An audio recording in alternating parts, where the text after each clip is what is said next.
Hi friends, நம்ம விஜய் மல்லி ஸ்டோரியோட upcoming episode எப்படி இருக்க போகுது அப்படின்னு அந்த வீடியோவில் பார்க்க போகிறோம். இப்போ வந்து பார்த்தீங்கன்னா இப்போ இருக்கிறதுக்கும் அப்போ இருக்கிறதுக்கும் நிறைய டிஃப்ரென்ஸ் இருக்குது விஜய் மல்லி அப்படின்னே சொல்லலாம். முதல்லலாம் வந்து பார்த்திங்கன்னா அவங்களுக்குள்ள சண்டை வரும், திரும்ப வந்து பார்த்திங்கன்னா ஏதோ ரொமான்டிக்கான சீன்ஸ் எல்லாம் வந்து காமிப்பாங்க. ஸோ அதில் வந்து பார்த்திங்கன்னா மல்லி வந்து தடிக்க விழுகிறது, அந்த விஜய் போய் பிடிக்கிறது, ஸோ இந்த மாதிரி எல்லாம் வந்து காமிச்சிட்டு இருந்தாங்க. ஸோ அதை காட்டிலும் வந்து பார்த்திங்கன்னா இப்போ வந்து எந்த ஒரு டச்சிங்கோ இல்லை இந்த மாதிரி எந்த ஒரு சீனும் கிடையாது. இருந்தாலும் வந்து பார்த்திங்கன்னா அவர் மனசில் வந்து மல்லியை முழுசாக ஏற்றுக்கிட்டாரு அப்படின்னே சொல்லலாம்.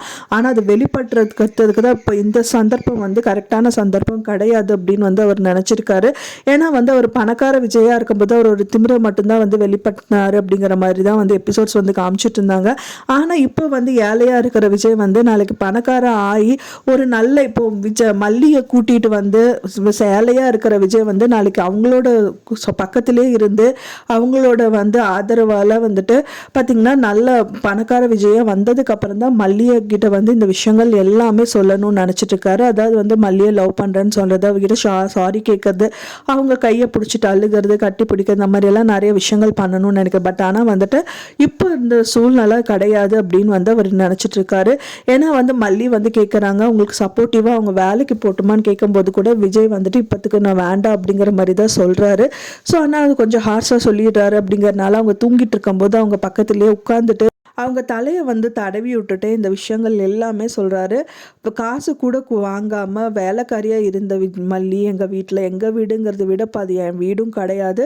ஆனால் இன்னி வந்து நான் சம்பாதிச்சு செஞ்சு நல்ல நிலைமைக்கு கொண்டு வந்து உன்னையும் வெண்பாவையும் நல்லா பார்த்துப்பேன், இன்னும் உன்னை வந்து கஷ்டப்படுத்த மாட்டேன் அப்படிங்கிற மாதிரி மனசளவில் புழுங்கி அழுதுட்டுருக்காரு. ஆனால் அது உன்னோட கண்ணை பார்த்து என்னால் சொல்ல முடியாது, அதனால தான் நீ தூங்கிட்டு இருக்கும்போது சொல்கிறேன். ஸோ இதெல்லாம் வந்து பார்த்திங்கன்னா ஒரு நல்ல நிலைமைக்கு ஆனதுக்கப்புறம் நான் உன்னை அவங்ககிட்ட வந்து எல்லா வேதனைகளும் சொல்லி அழதா போகிறேன் அப்படின்னு சொல்லிட்டு அவங்க கிட்ட வந்துட்டு புலம்பிட்டு இருக்காரு அப்படின்னு சொல்லலாம். ஆனால் வந்து பார்த்தீங்கன்னா வேலை கிடைச்சிருச்சு அப்படின்னு சொல்லிட்டு பொய்யான ஒரு விஷயத்த வந்து வீட்டில் சொல்லியிருக்காரு. ஏன்னா வந்து மல்லி திரும்ப திரும்ப வேதனைப்படுவாங்க விஜயை நினச்சி அப்படின்னு சொல்லிட்டு. ஏன்னா நிறைய வேதனைகள் எல்லாம் வந்துட்டு அவங்க பிறந்ததுலேருந்தே வந்து அவங்க தாங்கினதுனால இந்த வேதனையும் அவங்க தாங்க வேணான்னு சொல்லிட்டு தான் இந்த விஷயங்கள் எல்லாமே பண்ணியிருக்காரு. மல்லிக்கு வந்து வேலை, அதாவது விஜய்க்கு வந்து வேலை கிடைச்சிருச்சு அப்படின்னு சொல்லிட்டு வட்டிக்கு கடன் வாங்கின பணத்தை தான் வந்துட்டு மல்லி கையில் கொடுத்துட்டு எனக்கு வேலை கிடச்சிச்சுன்னு சொல்கிறாரு. அது மட்டும் இல்லாமல் வந்து மல்லி நீங்கள் எப்படியெல்லாம் இருந்தீங்க, டை போட்டுட்டு அண்ட் தென் கெத்தாக நடந்துட்டு இருந்தீங்க, ஷூ சாக்ஸ் எல்லாம் போட்டுட்டு இருந்தீங்க, ஸோ உங்களை இந்த நிலமையில் என்னால் பார்த்துக்க முடியலன்னு சொல்லிட்டு அவங்களும் அவங்க சைடில் வந்துட்டு ட்ரெஸ்ஸை வாங்கி கொடுக்குறாங்க. ஸோ இந்த மாதிரி எல்லாம் விஷயங்கள் எல்லாமே நடக்க தான் செய்யுது. இதெல்லாம் எதுவும் நினைக்காத மல்லி, நான் பின்ன அதெல்லாம் பார்த்துக்கலாம் அப்படிங்கிற மாதிரி விஜய் வந்து ஆறுதலாக பேசுகிறாரு. ஸோ கூடி விரைவிலே வந்துட்டு இன்னொன்று மெயினான விஷயம் என்னென்னா வந்துட்டு வெண்பாக்கு இப்போ வந்து ஸ்கூலுக்கு போகிறதுக்கு முடியாமல் இருக்குது. ஸோ வெண்பாவை அதே ஸ்கூல்லையே வந்து படிக்க வைக்கணும் அப்படிங்கிறது தான் விஜயோட எண்ணம். இருந்தாலும் அந்த ஸ்கூலில் படிக்க வைக்கிறதுக்கு நிறைய வந்து காசு வேணுங்கிறதுனால சீக்கிரமாகவே ஏதோ ஒரு விஷயங்கள் ஏதோ வேலை கிடைச்சா மட்டும்தான் வந்துட்டு வெண்பா வந்து அந்த ஸ்கூலில் படிக்க வைக்க முடியும் அப்படிங்கிறதுக்காக கண்டிப்பாக தீவிரமாக வேலை தேடதான் செய்வார்.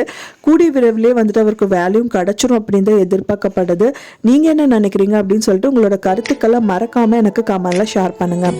நான் சொன்ன தகவல் உங்களுக்கு பிடிச்சிருக்கும்னு நினைக்கிறேன் ஃப்ரெண்ட்ஸ். பிடிச்சிருந்தா மறக்காமல் லைக் பண்ணுங்கள், ஷேர் பண்ணுங்கள், கமெண்ட் பண்ணுங்கள், சப்ஸ்கிரைப் பண்ணுங்கள். மேலும் இன்னொரு மல்லி சீரியல் அப்டேட்டோட நெக்ஸ்ட் மீட் பண்ணுறேன். தேங்க்ஸ் ஃபார் வாட்சிங் மை வீடியோ ஃப்ரெண்ட்ஸ். நெக்ஸ்ட் வீடியோவில் பார்க்கலாம்.